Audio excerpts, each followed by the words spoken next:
Recuerda que puedes escuchar este audio horas antes de su estreno y sin publicidad suscribiéndote en cesarvidal.tv.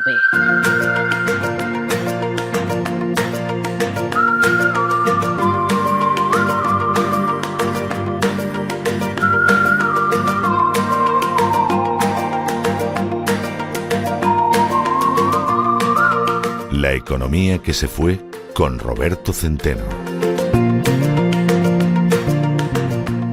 Estamos de regreso y, como ustedes saben, aparten cualquier cosa fumable del alcance de la mano, coloquen el respaldo de sus asientos en posición vertical y abróchense los cinturones, porque acaba de llegar don Roberto Centeno y nos va a hablar de economía, que ojalá que se hubiera ido, pero que va, está ahí lo que te rondaré, morena.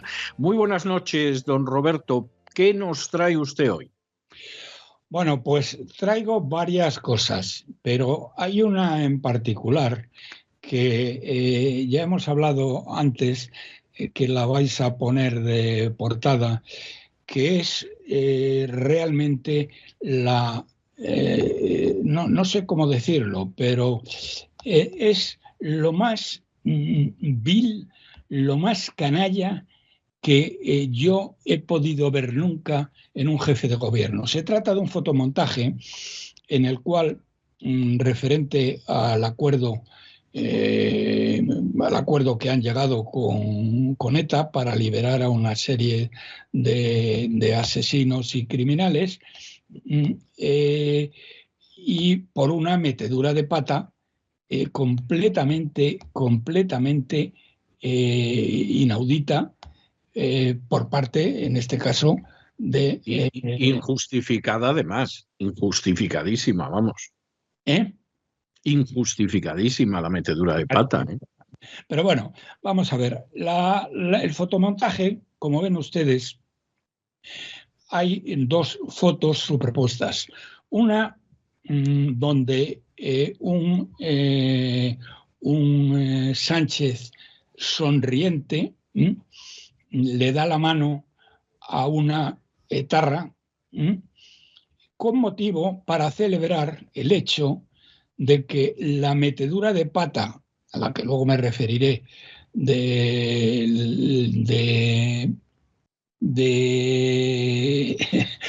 PP en general, porque ahí han tenido toda la culpa, porque ahora les pagan una pasta y no se enteran de estas cosas, que son esenciales.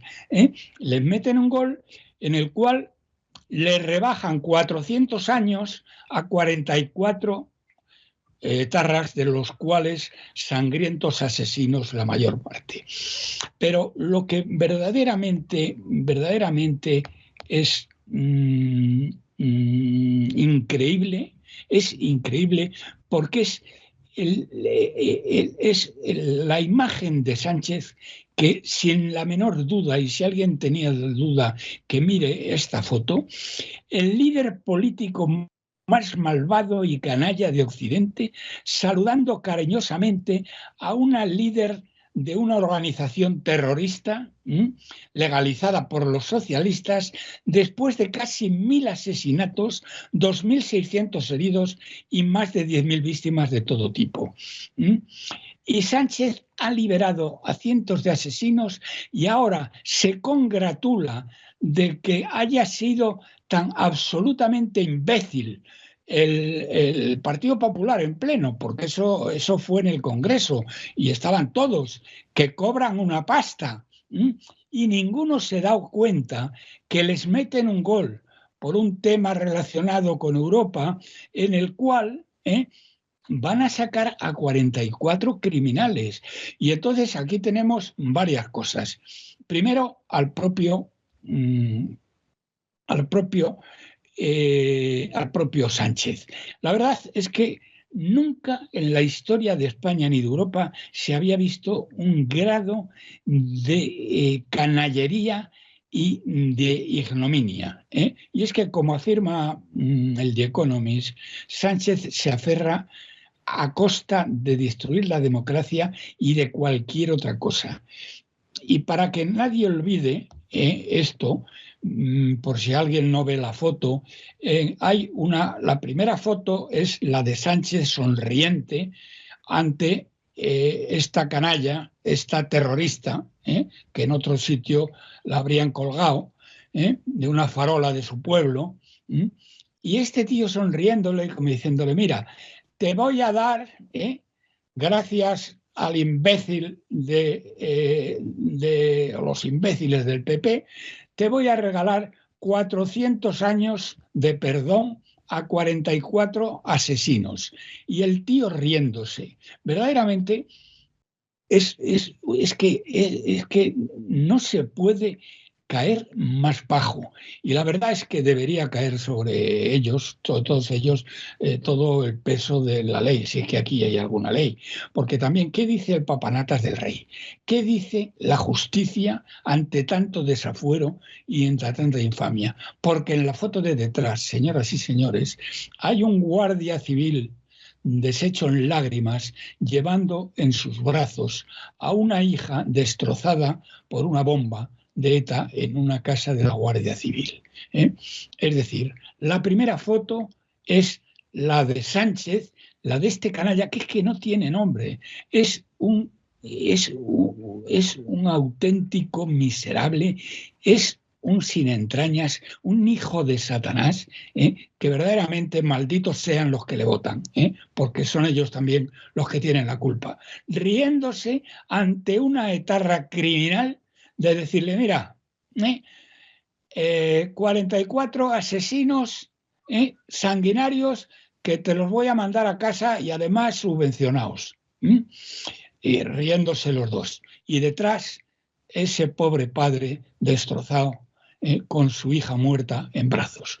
Verdaderamente, a mí, don César, ¿qué quiere que le diga? Hay muy pocas cosas ya a estas alturas de la vida que me impactan, pero esta de verdad me ha llegado al alma.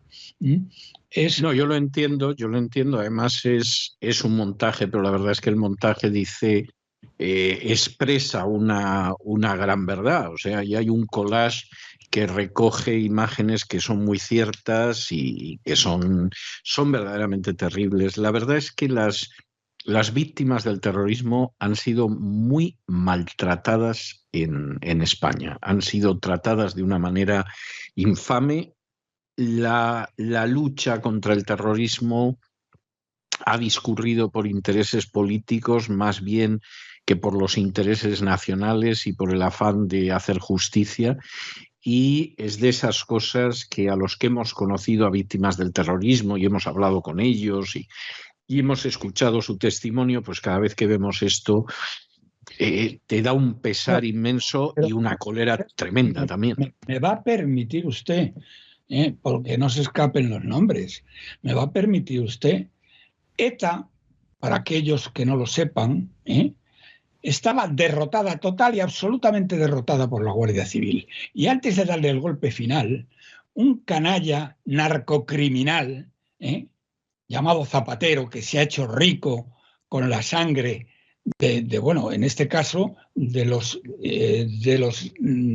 víctimas de los narcoterroristas, a los cuales asesora, y hasta tiene una mina de oro, porque estos tíos pagan muy bien, hasta tiene una mina de oro este canalla en Venezuela. Bien. Bueno, esa es la información que se ha dado, sí. Este canalla miserable, traidor, hijo de Satanás, cuando estaba derrotada, dijo que no quería vencedores ni vencidos y le ofreció a los terroristas derrotados que estaban de rodillas, en vez de la cárcel eterna, les ofreció un partido político que rápidamente se adhirieron a él. Pero ahí, amigo, llega sí, el señor Rajoy, ante esta barbarie durante la campaña electoral, juró y perjuró que iba a bajar los impuestos, luego los puso al nivel más alto de la historia, pero sobre todo juró y perjuró que eso era una barbaridad y que por lo tanto iba a ilegalizar a Bildu, y no lo hizo. Y no lo hiciste. Y no lo hiciste, pedazo de canalla, pedazo de traidor. es que verdaderamente Yo es que sinceramente creo que Rajoy es de lo peor que le ha sucedido a España a lo largo de su historia. No, ciertamente, porque los otros son, yo diría, malvados de profesión.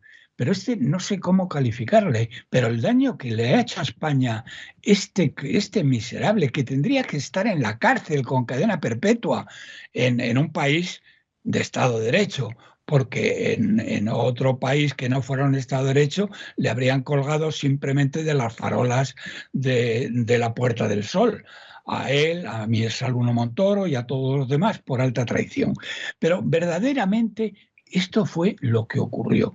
Y a esta pobre gente, los etarras que salen, no solamente es que se les trata mal, porque a los etarras que salen les dan subvenciones, es que es para no creérselo, pero es que estos 44 etarras que va a sacar el canalla, el miserable, el hijo de Satanás de Sánchez, van a poder perseguir y les van a poder insultar cuando vayan por la calle a las víctimas, a los que han asesinado, a las víctimas y a los parientes de las víctimas, y lo van a poder hacer impunemente.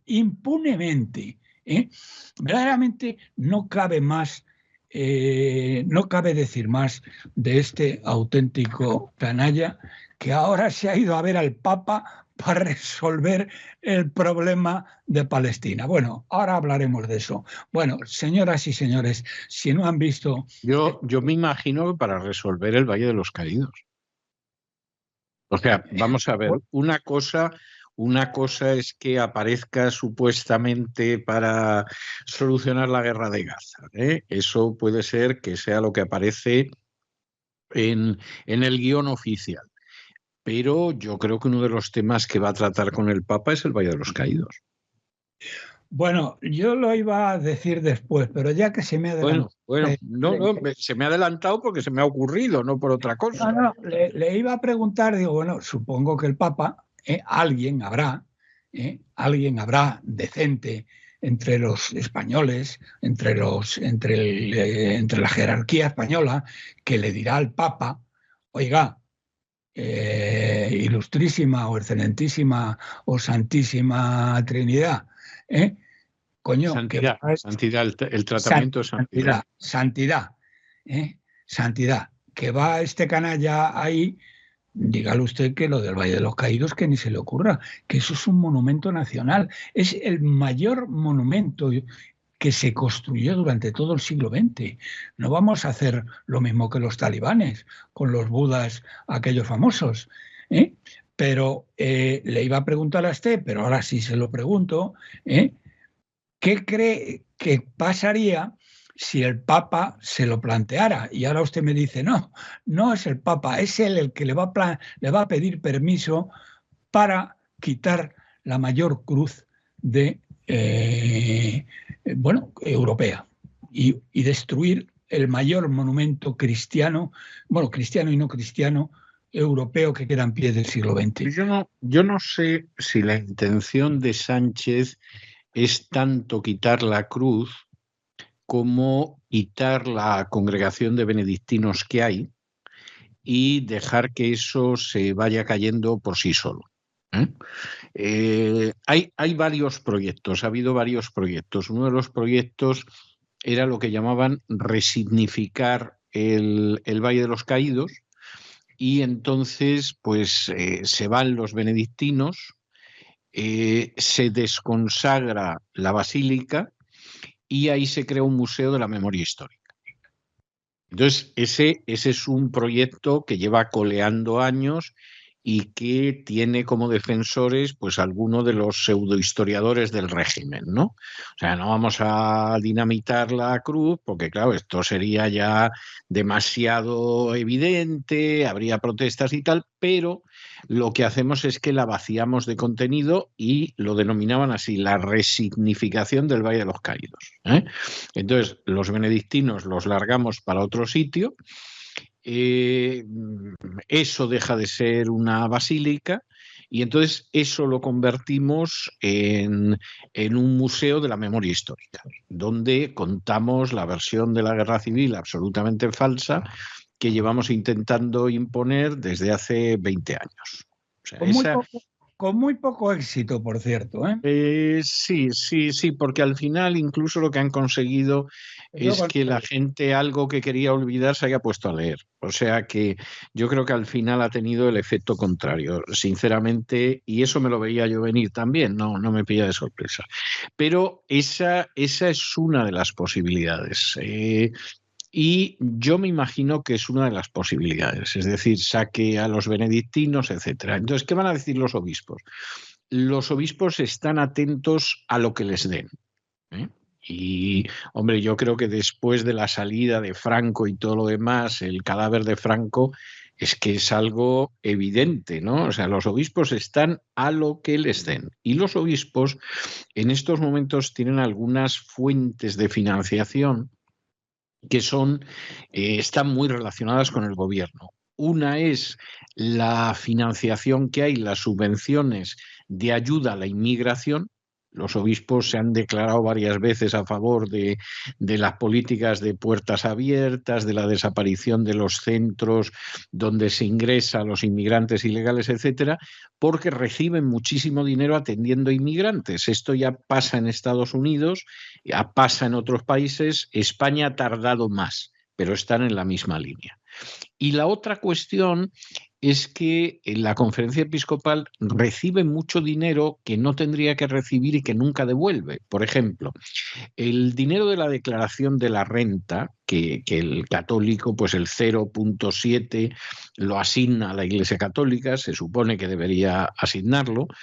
Ese dinero, todos los gobiernos de izquierdas o de derechas entregan una estimación a principio de año. Es decir, estimamos que el dinero puede ser esto y nosotros les damos este dinero. Ese dinero siempre, sin excepción, ha sido superior al dinero que finalmente hay que entregar de la declaración de la renta. Y la Conferencia Episcopal no lo devuelve ningún año. Gobierne el Partido Popular o gobierne el Partido Socialista. O sea, no es cosa del Partido Popular, con el Partido Socialista ha sucedido igual. Entonces, negocian qué cantidad les van a dar supuestamente a cuenta y en realidad negocian la cantidad que les van a dar, porque luego nunca devuelven el montante que tienen que devolver, jamás, con ningún gobierno, ningún año. Entonces, lo que los obispos, si el Papa se digna ponerse en contacto con los obispos, que esa es otra, pero si les dice a vosotros qué os parece, pues le van a decir pues lo que le parezca a su santidad y al presidente del gobierno y que no nos corten las subvenciones porque vivimos de ellas en un sentido literal. Esas son las dos, si se quiere, más mollares, pero hay otras también que son muy importantes y estamos hablando de muchos millones. Y entonces, pues hay que echar a los pobres benedictinos que están ahí, pues con lo vacíos que están los monasterios, en alguno les encontrarán acomodo. Y tal día hizo un año. Verdaderamente es tremendo. Es tremendo. Pues, porque esto es tremendo todo. Bueno, vamos a cambiar de tema. Habíamos hablado al principio del tema de Rutte y de la OTAN, que parece que sí había ya hecho algún comentario. Pero hay una cosa que, como no estoy segura de haberla dicho con toda claridad, porque yo tuve relación con Rutte cuando mandamos... Pero Rutte era una persona decente, por lo menos en apariencia. En apariencia, bueno. Yo todavía, mientras no se demuestre lo contrario, porque el que haya defendido lo de Ucrania, pues es que es su papel. Pero bueno, no voy a entrar en eso. Lo que importa aquí es el tema de España. Lo que sí dijo Rutte, y no solamente lo ha dicho Rutte, el problema es que también lo ha dicho Trump, que va a ganar las elecciones, tal como van las cosas. Bien. El señor Rutte, lo primero que dijo en el primer discurso el día 1 pasado fue que había que cumplir las obligaciones financieras en gasto de defensa. En el caso de España señoras y señores, supone es el 2% del PIB y en el caso de España, por lo tanto, supone 28.000 millones de euros al año, cuando en realidad nos estamos gastando el 1,3% si hacemos como que nos creemos lo que dice lo que dice la ministra de Defensa. Bien, entonces el problema está en que la idea es que aquellos que no cumplan nos echan de la OTAN, vaya, en pocas palabras. Rutte está muy decidido. Lo que sí le puedo decir, que a lo mejor antes sería bueno y ahora es malo, pero lo que sí le puedo garantizar, don César, por la correspondencia que tuvimos con él a través de su ministro de Finanzas, es que sabe perfectamente que Sánchez es un mentiroso compulsivo, es un izquierdista radical y que es un enemigo suyo, porque ahora los izquierdistas radicales han tratado de matar precisamente a la que sustituyó, a la que fue la que ha sustituido y es ahora la ministra de Finanzas. Entonces, digamos que sabe quién es, y no le va a engañar con facilidad. Pero es que luego hay otro tema, y el otro tema es más grave todavía. En el mes de febrero, el señor Trump, en una de sus intervenciones, volvió sobre este tema, y digo que volvió porque siempre lo ha tenido muy presente. Lo que pasa es que no le dio tiempo. Bueno, durante su primer mandato hubo muchas cosas que debía hacer y no hizo, y por eso le quitaron, le birlaron la silla. Pero una de las cosas era que Estados Unidos no defiende, lo que dijo el otro día, muy recientemente, Estados Unidos no defenderá a aquellos países que no cumplan rigurosamente el compromiso con la OTAN, el compromiso financiero con la OTAN, es decir, sus gastos de defensa. Pero es que es más, es que yo esto lo dijo ya un poco muy al estilo de Trump, si tiene algún adversario, ayudaremos al adversario. Y España tiene un adversario muy grave, y señora ministra, usted lo sabe, señores generales nombrados a dedo por Rajoy, ustedes lo saben, y señores coroneles que no están nombrados a dedo, ustedes lo saben. Tenemos un enemigo muy grave y que se está preparando para la guerra desde hace ya mucho tiempo, con un ejército que ya supera al español, que son los marroquíes. Bueno, pues lo que ha dicho Trump es que... Y que tienen ayuda de Estados Unidos desde hace años, O sea, esto tampoco es que vaya a ser nuevo, No, pero bueno, esto sí es nuevo.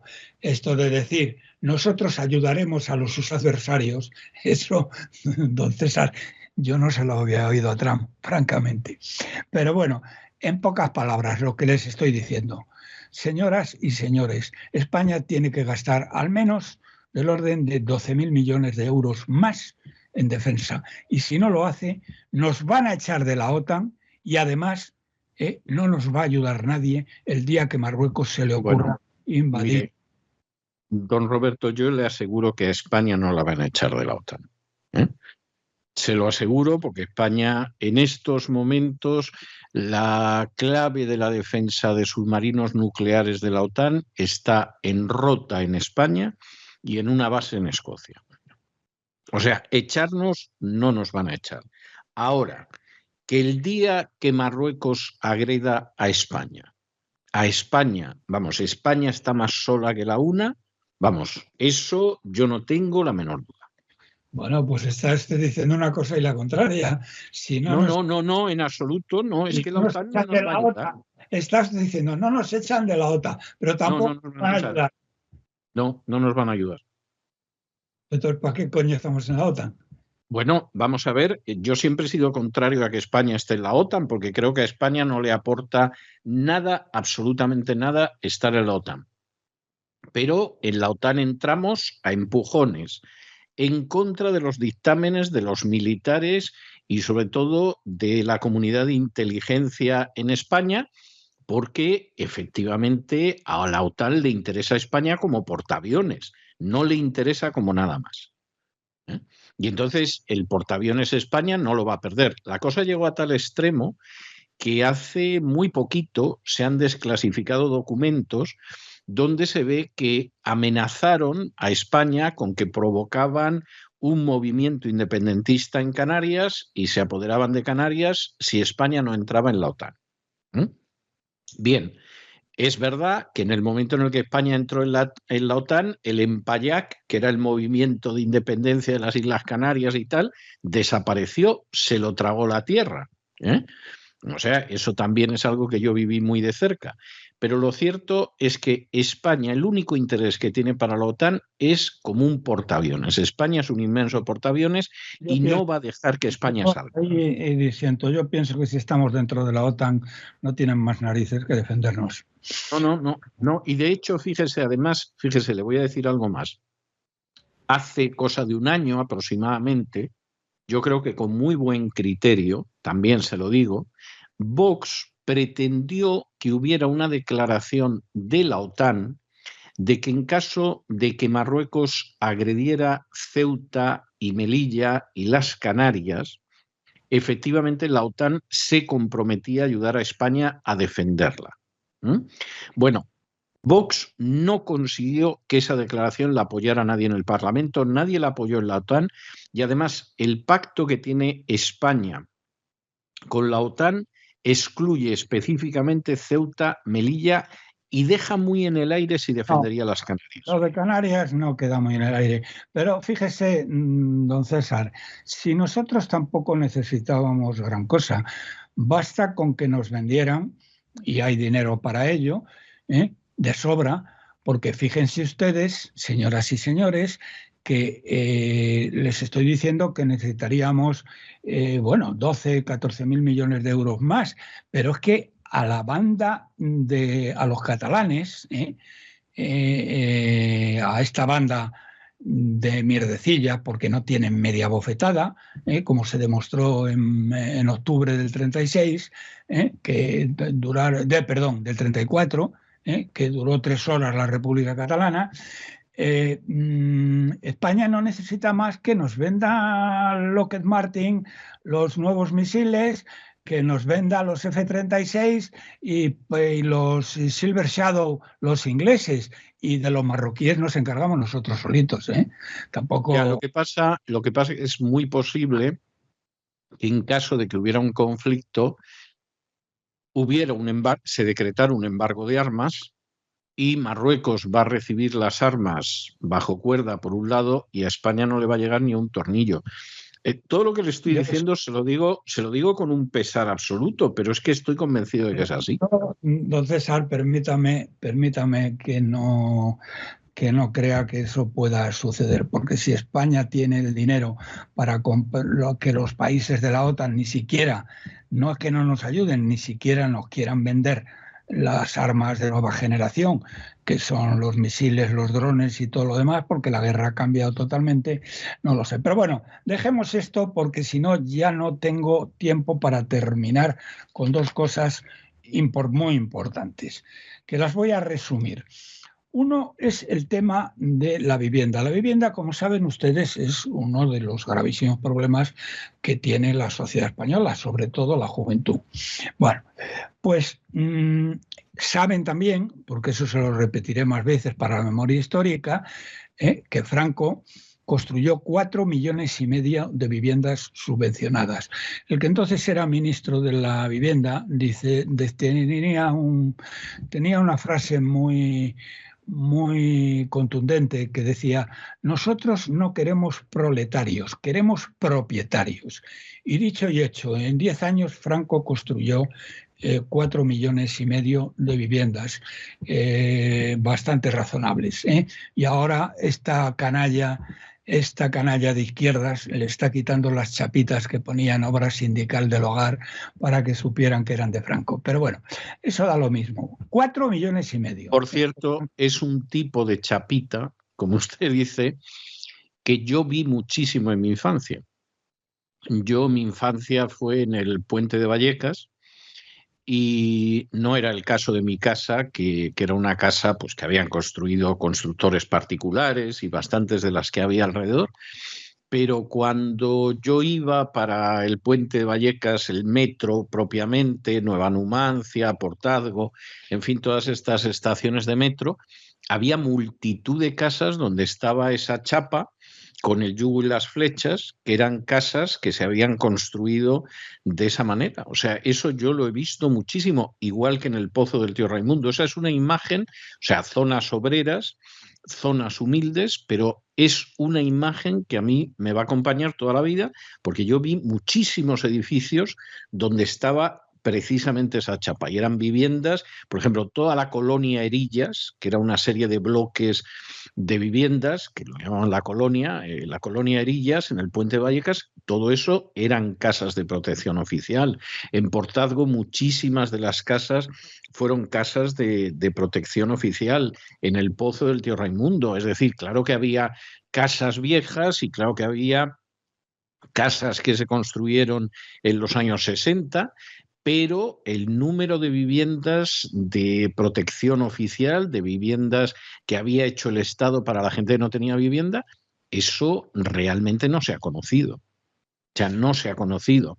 Ha habido algún momento que duró muy poco, en la etapa primera de la transición, por ejemplo, que zonas donde había chabolismo sí que les dieron viviendas. Yo recuerdo haber estado en alguno de esos episodios, porque entonces yo era abogado y entonces me llegaba el chabolista para ver qué vivienda le daban y que le explicara el contrato y tal. Pero fue muchísimo menor y durante muchísimo menos tiempo que lo que fueron esas viviendas de protección oficial, que insisto, esa es una imagen totalmente unida a mi infancia. O sea, yo recuerdo eso, verlo continuamente, todos los días. Caminar hacia donde caminara me encontraba alguna de esas casas. Pues ahora ya no se va a encontrar usted ninguna, porque toda la chusma izquierdista de por ahí ha quitado las chapitas, así que ya no hay más chapitas.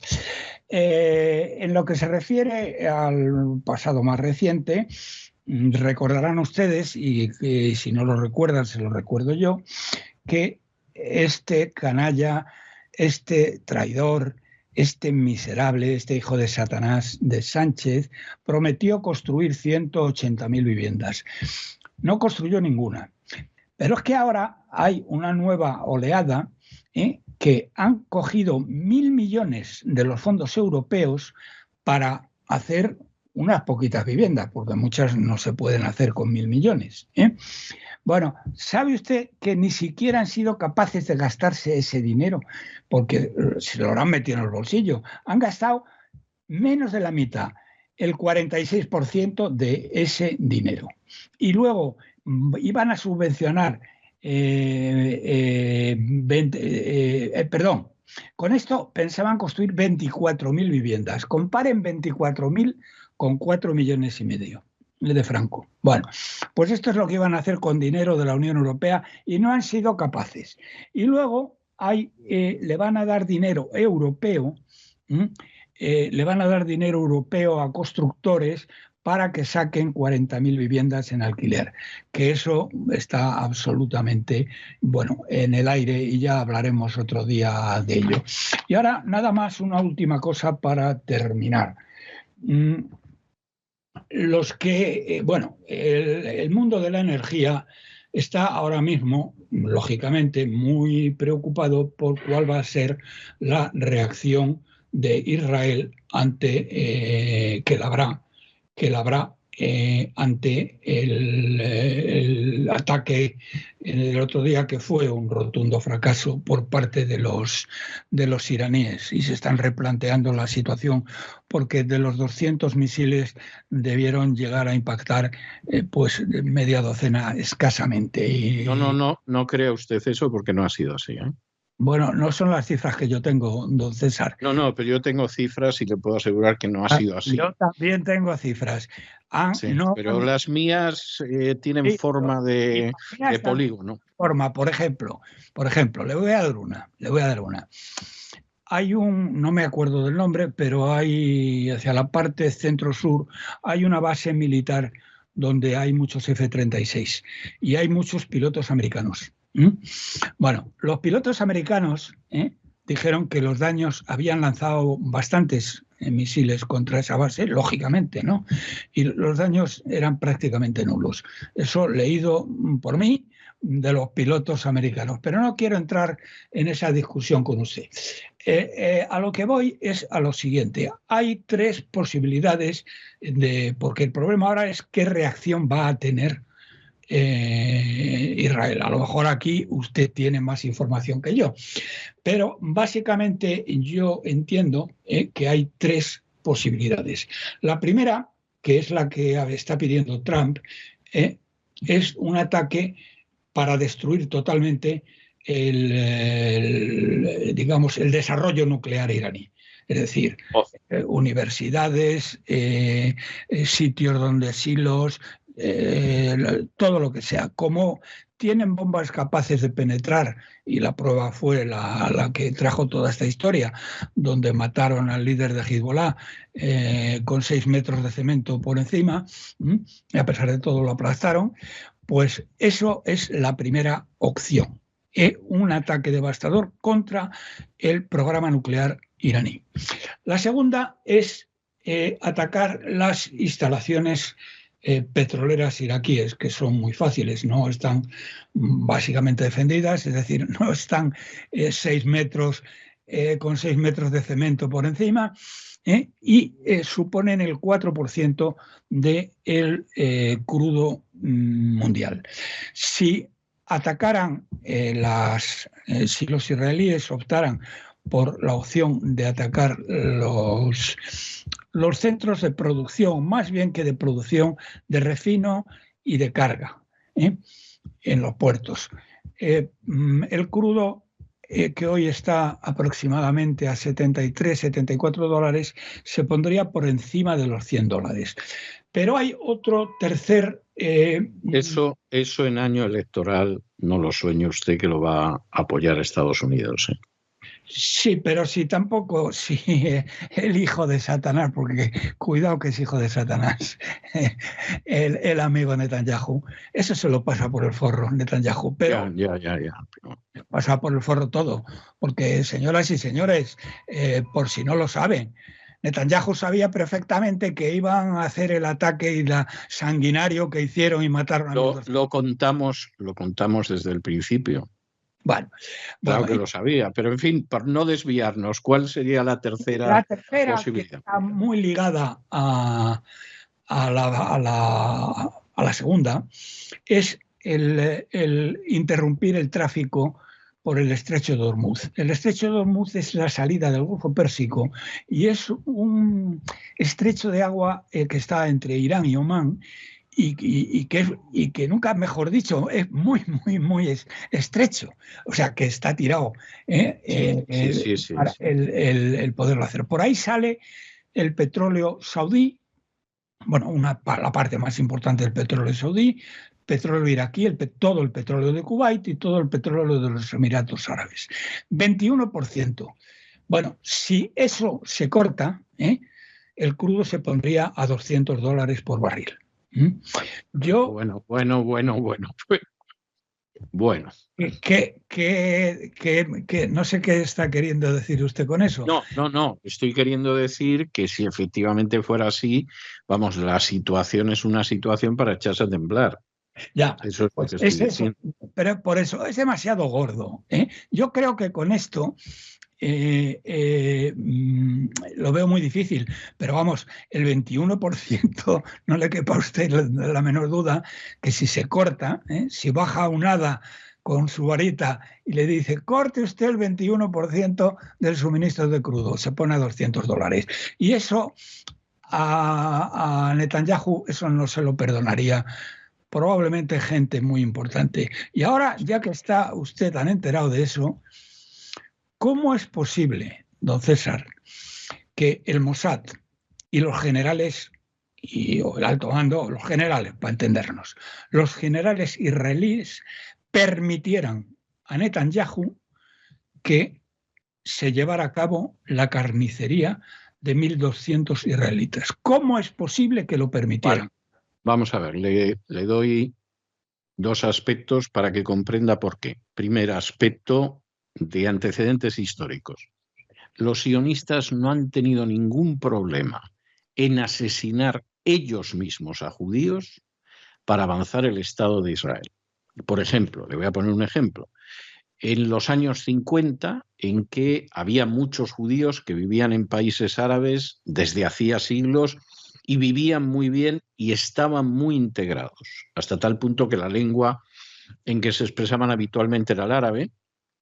En Irak, por orden directa de Ben Gurión, que era el Netanyahu de aquel entonces, se llevaron a cabo atentados para que los judíos de Irak se marcharan de Irak y se asentaran en el Estado de Israel. Esto lo han relatado distintos judíos que vivían en países árabes. O sea que la idea de matamos a algunos de los nuestros para un beneficio mayor del Estado no es nueva. Eso ha sucedido en distintas ocasiones. Cuestión aparte es que se ha conocido, etcétera, etcétera. Porque claro, esto al final se acaba sabiendo cuando habla alguno de lo que lo perpetró o alguna de las víctimas. Y esto ha habido varios israelíes que lo han contado, alguno de ellos algún historiador ilustre. O sea, esa es la primera. Segundo, hombre, porque evidentemente esto para Netanyahu es beneficioso desde muchos puntos de vista. Era un personaje al que persigue la justicia israelí desde hace años por corrupción. No, a Netanyahu sí. Lo que le estoy preguntando es cómo se lo toleraron. Bueno, vamos a ver, porque evidentemente esto proporcionaba a Israel la excusa para entrar en Gaza a sangre y fuego, desalojar Gaza, quedarse con el gas de Gaza, que esto también se sabe ya, o sea, esto ya ha salido a la luz, y yo creo que satisfacer a un sector muy importante del gabinete de Netanyahu, que quiere, y además lo han dicho durante toda esta historia, que ellos lo que quieren es volver a llenar aquello de asentamientos judíos y anexionarlo. Entonces, esta es la excusa perfecta, o sea, tú permites un ataque que evidentemente es un ataque y es una agresión, pero que podrías haberlo neutralizado con poquísimas bajas y sucede todo lo contrario, y eso te permite ir a una guerra que supuestamente va a lograr que te quedes con las reservas de gas de Gaza que no has dejado explotar jamás a los palestinos y que además pues ese trozo de territorio lo anexiones. O sea, el plan en ese sentido es perfecto, porque además la idea de esa nueva vía energética que pasa por el gas de Gaza y ahora por el del Líbano. Israel acaba de denunciar el acuerdo que tenía con el Líbano para explotar el gas. Era algo que se sabía desde hacía tiempo y tienes la excusa perfecta. Es más, para dar una proyección internacional a la historia, porque hombre, lo que pasa en Israel tiene una proyección internacional, pero puede tenerla más, un festival de jóvenes que se iba a celebrar a bastante distancia de Gaza. En los días anteriores cambiaron la ubicación y la colocaron en la cercanía de Gaza, justo en medio de por donde tenía que pasar la gente de Hamas. Lo cual no me diga usted que no es una casualidad desastrosa, pero evidentemente ahí ya no solo había chicos israelíes, sino que había chicos de otros países que habían ido como se va a los festivales musicales. Entonces, esta es una operación bien pensada. El problema es que, claro, entre los más interesados en que se sepa la verdad hay muchos israelíes, entre ellos muchos amigos míos. Y muchas de estas cosas que las empezó a investigar y a sacar a la luz desde el principio fueron la propia prensa israelí. En un momento determinado, Haaretz, que es un periódico muy importante en Israel, sería un equivalente al País en sus buenos tiempos, ¿no? Haaretz empezó a sacar información de este tipo en las primeras semanas y el gobierno de Netanyahu públicamente exigió a los anunciantes que no pusieran publicidad en Haaretz. Lo cual, pues esta es la situación en la que estamos. Bueno, pues veremos, a ver, espero que le hagan caso al tío Donald y destruyan, vayan a por las instalaciones nucleares iraníes. El problema es cuál va a ser la represalia que tomen, porque cerrar el estrecho de Hormuz está tirado. No, no, por supuesto. Y de todas formas eso tampoco es tan fácil para Israel. Vamos a ver, por acabar esta historia, pero por contarle una historia personal.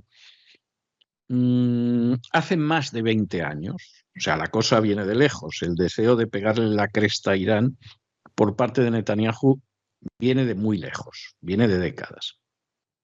Hace más de 20 años, a mí me invitan a una reunión muy confidencial, no sé si muy selecta, pero desde luego muy confidencial, en la que estábamos, yo creo que no más de 4 o 5 personas, como invitados, posiblemente más cerca de 3, 4 que de 4 o 5. Y la persona que habló con nosotros era el número 2 de uno de los servicios de inteligencia de Israel. Y nos estuvo contando que Irán ya en cuestión de un par de meses iba a tener la bomba atómica. Y que por lo tanto pues había que atacar a Irán, pero que evidentemente eso Israel no lo podía hacer solo y que claro, aquí tenía que formarse una gran coalición como la que invadió Irak para atizarle a Irán. Yo reconozco públicamente, lo he hecho en otras ocasiones, que me creí lo que me contó. O sea, ¿por qué me iba a mentir a mí el número 2 de uno de los servicios de inteligencia israelí? Pues seguramente era cierto, los iraníes estaban a 2 o 3 meses de tener la bomba atómica, había que actuar, no sé qué, no sé cuántos. Han pasado más de 20 años y no es así. O sea, nos mintió como a chinos. Supongo que pensando que bueno, que de alguna manera podíamos influir en la opinión pública, en algún sector de los políticos, etcétera, etcétera, y que nos podía engañar miserablemente, porque de esto hace más de 2 décadas.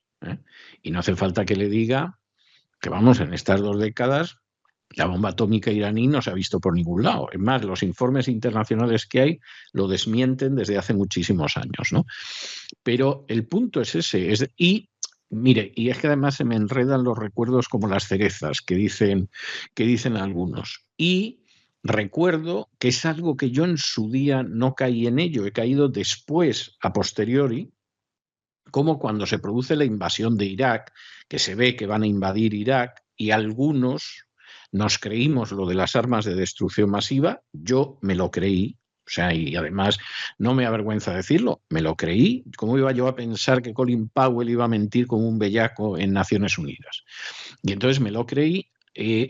Yo era de los pocos periodistas en España que eran partidarios de la intervención en Irak y me llamaban continuamente para intervenir en debates en que estaba yo solo con 2 o 3 señores enfrente.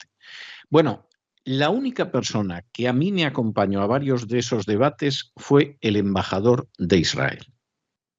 Cosa que a mí en aquel entonces no me llamó la atención, pero que después de saber que no había armas de destrucción masiva ni cosa parecida y que iban a invadir Irak de todas formas, y después de otras cosas que me he enterado, de pronto dices, bueno, y al embajador de Israel, ¿qué le iba o le venía en la invasión de Irak? Hombre, le iba mucho, porque quien estaba presionando a la Casa Blanca para invadir Irak era Israel. Y claro, sí, era lógico que fueran los debates y justificara la intervención y todo lo demás.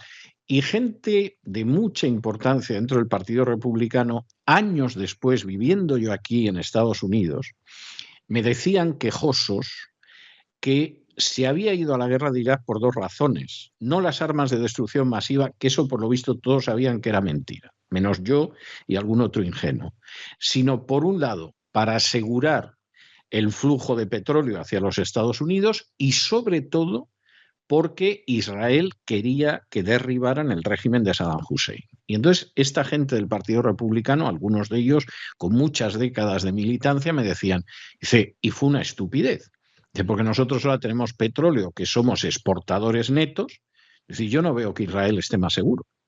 Pero vamos a ver, yo no por ahora sí porque Estados Unidos es autosuficiente. No, claro. Pero en aquella época el petróleo iraquí nunca fue a Estados Unidos, ¿eh?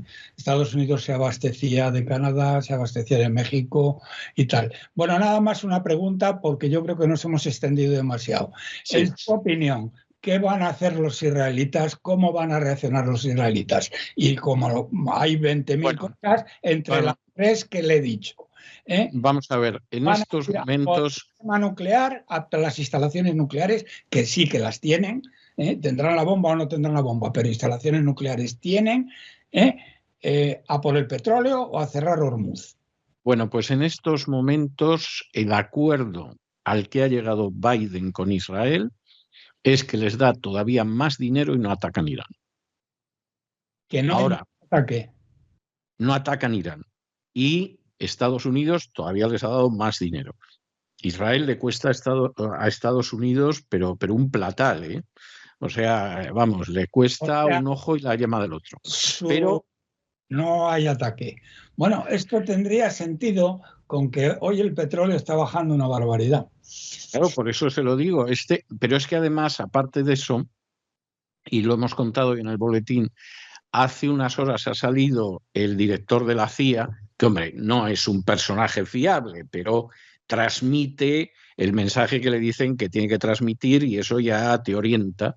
Ha salido el director de la CIA diciendo que no va a haber una guerra que ni Israel ni Irán quieren una guerra. Lo cual seguramente significa que le estamos tascando el freno algo a Netanyahu y que los iraníes pues tampoco tienen ningún interés en que los bombardeen, ¿no? Pero hace apenas unas horas el acuerdo al que ha llegado Biden es que Israel no ataca. Lo que no sabemos es cuánto va a durar el no atacar, ¿eh? Y a cambio Estados Unidos le acaba de pegar otra transfusión de millones de estos que te encienden el pelo lumbre, vamos. Pues muy bien. Le hablo de las últimas horas, ultimísimas horas, ¿eh? Bueno, veo que en su programa se sabe lo último de lo último. Bueno, vivir en Washington tiene sus ventajas, o sea... Efectivamente. Bueno, hay algunos que tienen corresponsales en Washington, como por ejemplo, bueno, no quiero decir personas, y que son unos descerebrados que no hay por dónde cogerlos. Pero bueno. Yo he conocido corresponsales en Washington que yo creo que el único trabajo que hacían como corresponsales era recoger los boletines que le enviaba el Partido Demócrata. Creí que me iba a decir que iban al Roman Coin. No, que va. No, lo único, yo creo que les llegaba la circular del Partido Demócrata y todo esto, y a veces la copiaban de manera literal y es una vergüenza, pero es la realidad.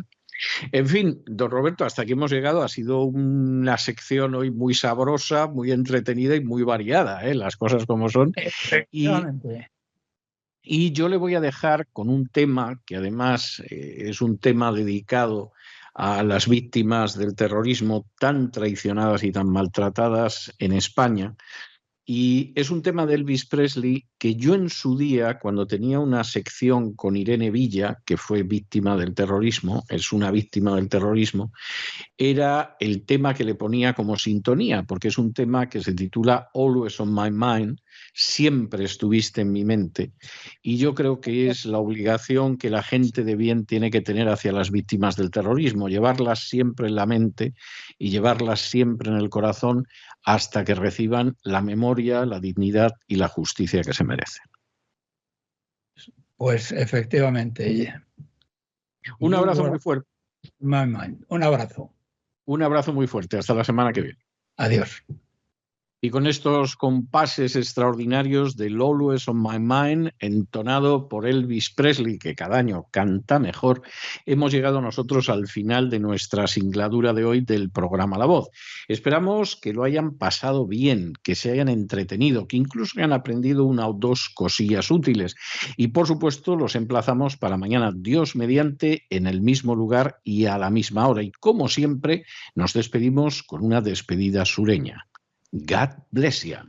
Que Dios los bendiga. El programa La Voz es una producción de Artorias Incorporated y al amparo del derecho a la libertad de expresión no se hace responsable de las opiniones vertidas en el curso del mismo.